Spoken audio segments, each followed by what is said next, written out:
ప్రధాని మోదీకి ఐక్యరాజ్య సమితికి బలూచ్ వెల్ఫేర్ అసోసియేషన్ లేఖ రాసింది.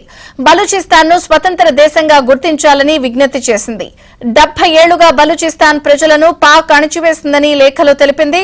బలూచిస్తాన్ లో మానవ హక్కుల ఉల్లంఘన జరుగుతుందని ఆవేదన వ్యక్తం చేసింది.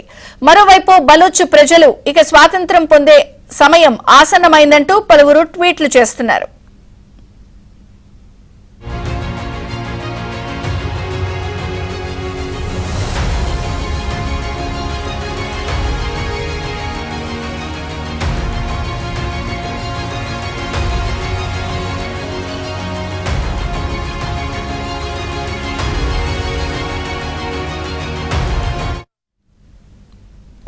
ప్రధాని మోదీకి ఐక్యరాజ్య సమితికి బలూచ్ వెల్ఫేర్ అసోసియేషన్ లేఖ రాసింది.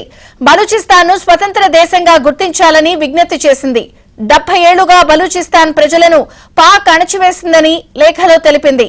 బలూచిస్తాన్ లో మానవ హక్కుల ఉల్లంఘన జరుగుతుందని ఆవేదన వ్యక్తం చేసింది. మరోవైపు బలూచ్ ప్రజలు ఇక స్వాతంత్ర్యం పొందే సమయం ఆసన్నమైందంటూ పలువురు ట్వీట్లు చేస్తున్నారు.